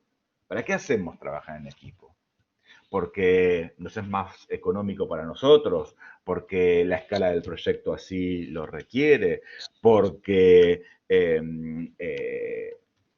queremos que de esa manera no se va a quedar nadie afuera. ¿Qué es lo que está detrás de esa idea que queremos trabajar en equipo? Acá, por ejemplo, Jorgelina nos daba una idea, una pauta clara. Ya trabaja en equipos porque en algún punto lo que quiere trabajar son competencias de trabajo en equipo, ¿no? Repartir a los grupos por una cuestión que tenga que ver con trabajar con desafinidades, por ejemplo, es uno de los puntos que ella quiere trabajar. Me parece algo súper positivo. Catalina Uribe nos hablaba de estrategias y motivación de los estudiantes, y esta motivación, ¿no?, es entendida como la comprensión integral de la experiencia del diseño. Nos hablaba de retos, de situaciones cotidianas, de curiosidades, de establecer factores sorpresa. Nuevamente, ¿no?, las mediaciones docentes en la idea general de estar ahí para justamente, no simplemente que se acuerden de nuestra cara o de nuestra voz en este caso, o de que somos un simple cuadradito en la pantalla, sino para justamente empezar a pensarnos como partes significativas en la trayectoria de formación, ¿no?, de los y las estudiantes. Y ella hablaba, ¿no?, me quedé pensando en esta idea como un punto de establecer factor sorpresa era pasar de la computadora a la realidad, ¿no? Y no podía dejar de preguntarme en este contexto, ¿no?, en el que estamos viviendo, ¿qué es la realidad, ¿no? Digo, hoy por hoy, preguntarnos qué es la realidad ha dejado de ser una pregunta de corte existencialista para hacer una pregunta muy concreta, ¿no? ¿Qué me va a esperar? ¿No? Que cuando nos estamos preguntando qué es la realidad es qué me va a esperar, con qué me voy a encontrar. Evidentemente, yo no soy psicólogo, pero estoy casi seguro de que nuestro cerebro, que antes que estábamos hablando de las funcionalidades del cerebro, no está capacitado para manejar tamaña cantidad de incertidumbres, ¿no? Pero bueno, es lo que nos ha tocado. Catalina trae nuevamente la cuestión de las competencias, ¿no? Habla de la motivación del sujeto que aprende en función de esta imagen que ella tiene como futuros y futuras profesionales, el campo profesional que media entre la interdependencia y la independencia, es decir, la autonomía del profesional, el recurso pedagógico como para recuperar el valor del error, ya sea desde el punto de vista como una oportunidad de aprendizaje, o ya sea desde el punto de vista docente como la obligación de formular estrategias para evitar frustraciones. Y finalmente termina con la dicotomía que se enseña versus que se aprende, ¿no? Esta idea que en donde si pensamos que se enseña, somos nosotros el centro de la escena, y si pensamos que se aprende, el sujeto que aprende es el centro de la escena. Y tiene un montón de correlatos, por supuesto, de corte de estrategia, de corte de curricular y también de corte evaluativo, que hace que de alguna manera se marque nuestro trabajo. Por último, pero no por eso menos, Andrés, tengo acá, escribí muy rápido su apellido, lo quiero leer bien, Andrés Valareso, nuestro compañero que nos acompaña desde Ecuador, habló de los dispositivos móviles como esta síntesis del cambio, ¿no? Todos vemos este aparatito, ¿no? Esta pantallita que nos parece acercar al mundo en este momento en donde todo parece tan lejano y esto parece tan cercano. Y justamente él planteaba el dilema de pensar que para tener resultados excelentes tengo que hacer inversiones extraordinarias en tecnología versus la búsqueda de narrativas apropiadas para la tecnología con la que contamos, ¿no? Esto es hablar de creatividad desde otro lado, ¿no? Habíamos estado hablando antes de creatividad, pero justamente buscar resoluciones posibles, acaso de excelencia con lo que tenemos, es también una forma de empezar a hablar de la creatividad. El clic como una herramienta de contextualización en el marco de las narrativas disponibles en las redes sociales en términos fotográficos o de imagen fue otro de los temas que tocó. Y en este sentido, Andrés nos contó su experiencia docente con el uso del celular en un sentido casi de útil escolar, ¿no? Casi como el celular como una herramienta más para aprendizaje que deberíamos tener en cuenta. Verlo así, por supuesto, me hace pensar en varias cosas que hemos estado conversando a lo largo de todas estas exposiciones, como públicos, mensajes, medios, tecnología, alfabetización tecnológica, cambios, pasado, futuro, presente, incógnitas, ¿no? Y estas incógnitas que hoy las pensamos en los términos en los que vemos hoy lo que es una incógnita, lo que podemos percibir verdaderamente lo que es una incógnita, que nos hace pensar que acaso las cuestiones que nos preocupaban en 2019 parezcan hoy parte de un libro de historia. Hacia el futuro, quisiera cerrar con algunas palabras propias de todos y todas las ponentes. Quisiera cerrar con algunas invitaciones que han hecho todos y todas a estimular la sociabilidad de los estudiantes, estimular las formas de protagonismo, tratar de estimular la creatividad con los recursos que tenemos a disposición para hacerlos valer y fundamentalmente dar sentido a las cosas que hacemos, que enseñamos y que creemos que aprenden. Por mi parte, muchas gracias. Lo veo a Carlos en pantalla. Seguramente... Sí, hola. Hola, Carlos, ¿cómo te va? Hola, Mati. Hola a todos. Un gusto escucharlos. Gracias, Mati, por el cierre. Tan exhaustivo y tan analítico que me encantó. Gracias a los profes por todas las experiencias y las inquietudes que compartieron con nosotros. Es un placer realmente encontrarlos en estos encuentros, en estos espacios de encuentro. Y hay tantas preguntas, tantos puntos para avanzar que a mí me cuesta nombrar la palabra cierre, ¿no?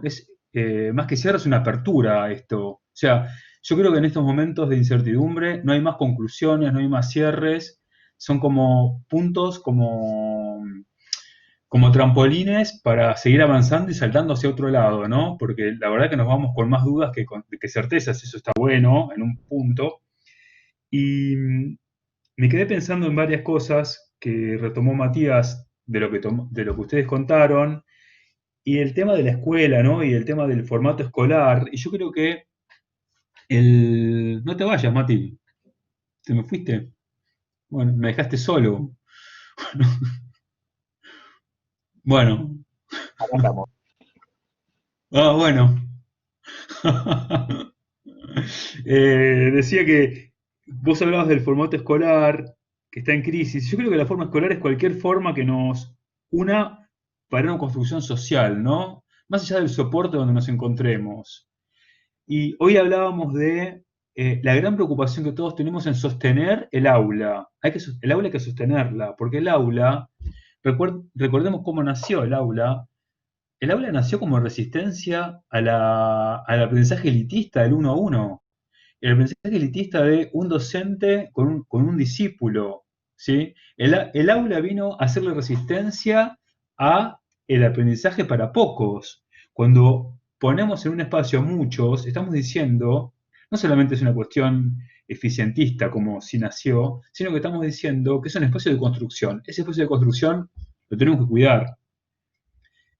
Que no nos hagan creer los discursos neoliberales, ¿sí?, que los espacios de construcción social son espacios a deshacer, porque en ese sentido la mejora no va por las propuestas individualistas, mercantilistas, ¿sí? La propuesta va por el aspecto social, el aspecto de construcción entre todos, porque entre todos nos vamos a salvar. Esa es una certeza que tenemos. Si de algo estoy seguro, que es entre todos. De eso estoy muy, muy, muy seguro.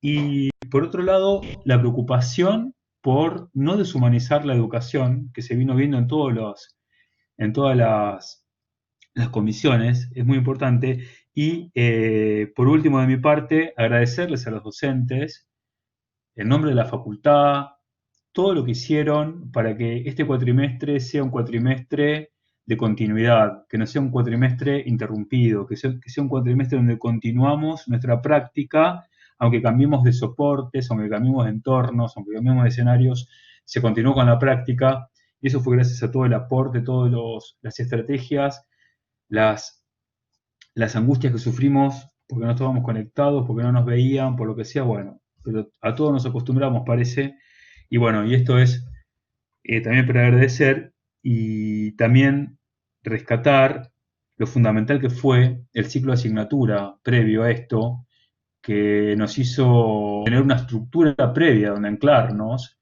que es la planificación basada en el proyecto, los tiempos calendarizados de la planificación de la evaluación, con los momentos 1, 2, 3 y 4, con el acompañamiento procesual del proceso de aprendizaje. Eso fue fundamental y eso implicó que no nos preguntáramos ciertas preguntas bobaliconas que se hacen otros que quieren sostener la escuela tradicional en estos nuevos contextos virtuales y se están preguntando cosas de cómo hacemos para que no se copien en los exámenes. Nosotros, por suerte, y por una decisión propia, no coyuntural, decidimos que no haya más exámenes, decidimos que la copia, cambiarla por la colaboración y por el apoyo del compañero, ¿no? Entonces, eso fue una decisión nuestra previa a la pandemia y fue una toma de decisión ideológica porque es eso en lo que creemos, es en eso en lo que creemos, esa es la educación que creemos nosotros. No lo hacemos por la contingencia, lo hacemos porque estamos convencidos de que es así como se aprende. Bueno, gracias a todos los profesores, gracias a los profesores externos, gracias a Andrés Valareso, que es mi amigo ecuatoriano, y gracias a todos ustedes, y Matías, mi compañero de capacitación docente, gracias a Hernán, que fue la persona que estuvo coordinando, a Damián, que coordinó conmigo también otras comisiones, y gracias a Yelén por haber organizado tan impecablemente este congreso. Bueno, gracias a todos y mañana empezamos a las 10. No sé, Hernán, si querés... Mañana yo los quiero invitar a todos a participar de las próximas comisiones que se desarrollan durante toda la semana a las 10, 12, 14, 16 y 18 horas. Mañana a las 10 arranca el tercer día del foro con la comisión 22 Multimedia Digital Online. Vuelvo a recordarles que todas las comisiones del foro de cátedras se graban y estarán subidas en nuestro sitio web a partir de agosto. De mi parte, decirles muchas gracias a todos, seguiremos en contacto y pese a disfrutar este encuentro virtual, ojalá que pronto volvamos a la normalidad. Gracias, Matías, por tus palabras. Bueno, gracias, Carlos, por tu cierre. Y bueno, nos estaremos viendo. Suerte. Nos vemos. Chau, hasta luego, gracias.